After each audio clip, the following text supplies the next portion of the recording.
रात के 2 बज रहे थे। कराची की सड़कों पर मूसलाधार बारिश हो रही थी। धुंध और सन्नाटे के बीच एक कार तेजी से आकर एक सुनसान गली में रुकती है। कार का दरवाजा खुलता है और एक साया बाहर निकलता है। ये कोई आम आदमी नहीं था। ये वो खूनखार कमांडर था जिस पर भारत में कई मासूमों की जान लेने का इल्जाम था। उसने अपनी जैकेट का कॉलर ऊपर चढ़ाया और चारों तरफ देखा। उसे लगा वो पाकिस्तान में है, दुनिया की नजरों से दूर एक सुरक्षित किले में है। वो अपने सेफ हाउस की तरफ तेज कदमों से बढ़ने लगा। छप छप छप उसके जूतों की आवाज सन्नाटे को चीर रही थी। लेकिन तभी अचानक उसे लगा जैसे कोई उसके पीछे चल रहा है। उसने पीछे मुड़कर देखा, कोई नहीं था, सिर्फ बारिश की आवाज थी। उसने राहत की सांस ली और मुड़ा। लेकिन जैसे ही वो मुड़ा, एक काली पल्सर बाइक बिना किसी हेडलाइट के किसी साए की तरह उसके सामने खड़ी थी। बाइक सवार ने काला हेलमेट पहन रखा था। इससे पहले कि वो आतंकी कुछ समझ पाता, हवा को चीरते हुए थशप थशप की 2 खामोश आवाजें आईं। एक सटीक निशाना लगा और उसका खेल वहीं खत्म हो गया। वो भारी भरकम शरीर कराची की उस सुनसान सड़क पर गिर पड़ा। बाइक सवार ने 1 सेकंड के लिए उसे देखा, बाइक घुमाई और पलक झपकते ही कराची की धुंध में ऐसे गायब हो गया जैसे वो वहां था ही नहीं। पाकिस्तानी पुलिस सायरन बजाती हुई पहुंची। खुफिया अफसर भी आए, लेकिन उनके हाथ कुछ नहीं लगा। ना कोई सुराग और ना ही कोई गवाह। मारने वाला कौन था, किसी को पता नहीं। पाकिस्तान की मीडिया ने उसे सिर्फ एक नाम दिया, अननोन मैन। और यहीं से शुरुआत हुई पाकिस्तान के इतिहास के सबसे बड़े रहस्य की।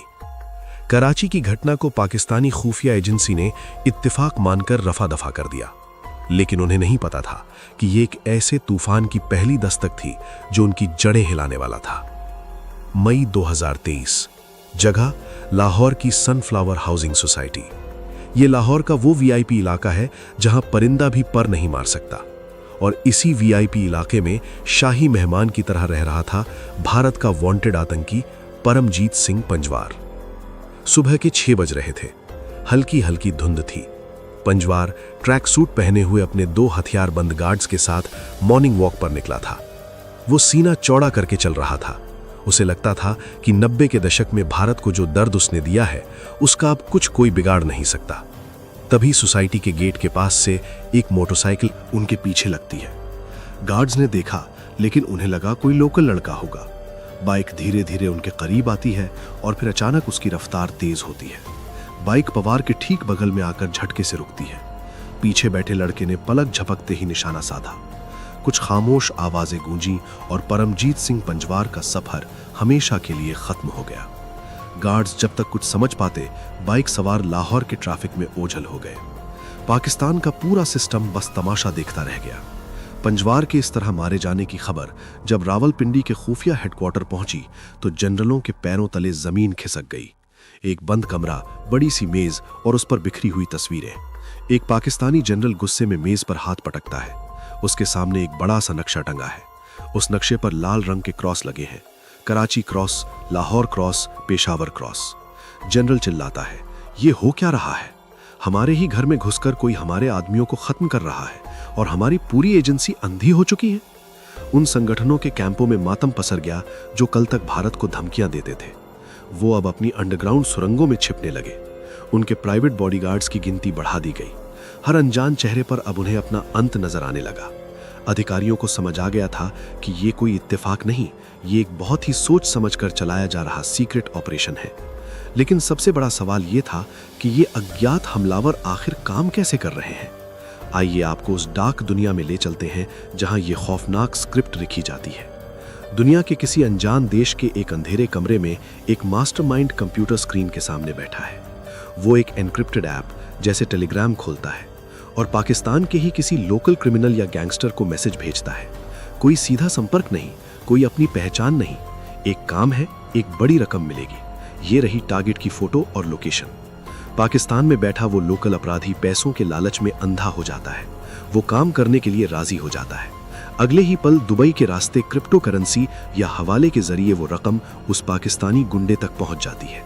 पाकिस्तानी लोकल गुंडा काम को अंजाम देता है और जैसे ही टीवी पर उस टारगेट के खत्म होने की ब्रेकिंग न्यूज आती है, वो मास्टरमाइंड हैकर अपना टेलीग्राम अकाउंट, सर्वर और अपना सारा डिजिटल वजूद हमेशा के लिए मिटा देता है, डिलीट। अगर पाकिस्तान की पुलिस उस लोकल गुंडे को पकड़ भी लेती है तो वो रोते हुए सिर्फ इतना कहता है, मुझे नहीं पता वो कौन था साहब, मुझे तो बस टेलीग्राम पर एक मैसेज आया था। यही है अननोन मैन का सबसे बड़ा सस्पेंस।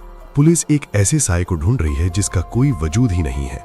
अक्टूबर 2023 इस लिस्ट का अगला टारगेट था। वो शख्स जिसने 2016 में पठानकोट एयरबेस पर हमला करवाया था। नाम शाहिद लतीफ। लतीफ को भी पता चल चुका था कि अज्ञात हमलावरों की हिट लिस्ट में उसका भी नाम है। वो इतना डर गया था कि उसने अपने घर से निकलना बंद कर दिया था। लेकिन 11 अक्टूबर को सुबह की नमाज पढ़ने के लिए वो सियालकोट की एक मस्जिद में गया। उसे लगा इबादत की जगह पर तो कोई उसे हाथ नहीं लगाएगा, लेकिन वो गलत था। मस्जिद के अंदर ही कुछ अनजान लोग आते हैं, उनके चेहरों पर नकाब है। वो सीधे शाहिद लतीफ के पास पहुंचते हैं। बिना एक भी शब्द बोले उनका काम पूरा होता है और लतीफ वहीं फर्श पर ढेर हो जाता है। पूरे पाकिस्तान में हड़कंप मच जाता है। भारत के दुश्मनों को अब ये समझ आ चुका था कि ना कोई सेफ हाउस और ना ही कोई वीआईपी सोसाइटी उन्हें बचा सकती है। अब आप सोच रहे होंगे कि अगर पाकिस्तान में इतने सारे आतंकी मारे जा रहे हैं तो पाकिस्तान दुनिया के सामने यूनाइटेड नेशंस में जाकर शिकायत क्यों नहीं करता। यहीं पर पाकिस्तान एक ऐसे जाल में फंस गया जहां से निकलना नामुमकिन है। दशकों से पाकिस्तान पूरी दुनिया और फाइनेंशियल एक्शन टास्क फोर्स से झूठ बोलता आ रहा था कि हमारे यहाँ कोई आतंकी नहीं है। अब अगर वो दुनिया के सामने जाकर रोता है कि हमारे यहाँ फलानी जगह पर वो आतंकी मारा गया, तो दुनिया उल्टा उसी से पूछेगी कि तुम तो कह रहे थे कि वो तुम्हारे देश में है ही नहीं, फिर वो कराची और लाहौर में कैसे बैठे थे। अगर वो सच बोलते हैं तो उन पर कड़े प्रतिबंध लग जाएंगे। इसलिए वो अपनी ही बिछाई बिसात पर मात खा रहे हैं और मीडिया के सामने आकर झूठी कहानी सुना रहे हैं कि ये तो लोकल रंजिश का मामला था। लेकिन दुनिया की नजरों से कुछ नहीं छिपता। ब्रिटेन के सबसे बड़े अखबार द गार्डियन ने अपनी रिपोर्ट में दावा किया कि ये सारे अननोन मैन और ये मिशन सीधे तौर पर भारत की खुफिया एजेंसी का काम है। हालांकि भारत के विदेश मंत्रालय ने इन दावों को तुरंत ये कहकर खारिज कर दिया कि ये एक झूठा प्रोपेगेंडा है और ऐसी चीजें भारत की नीति का हिस्सा नहीं है। कूटनीति की दुनिया में आधिकारिक तौर पर ऐसी बातों को कभी स्वीकार नहीं किया जाता। लेकिन दोस्तों, पूरी दुनिया को यह संदेश मिल चुका है कि भारत अब वो पुराना भारत नहीं रहा जो सिर्फ सबूतों की फाइलें दुनिया भर में घूमता था। आज का भारत बदल चुका है। रक्षा विशेषज्ञ मानते हैं कि अब नीति बदल गई है। हम तुम पर पहले हमला नहीं करेंगे, लेकिन अगर तुमने हमें छेड़ा तो हम तुम्हें तुम्हारे घर में घुसकर जवाब देंगे। जब दुनिया इस रहस्य में उलझी थी कि पाकिस्तान में ये कौन कर रहा है, तब भारत के प्रधानमंत्री ने एक विशाल जनसभा में वो बात कह दी जिसने हर भारतीय का सीना गर्व से चौड़ा कर दिया। उन्होंने स्पष्ट शब्दों में कहा, आज का भारत घर में घुसकर हिसाब करता है। आज हालात ये हैं कि जो कल तक खुलेआम मंचों से धमकियां देते थे, वो आज बुलेट प्रूफ गाड़ियों में अपनी जान की भीख मांग रहे हैं।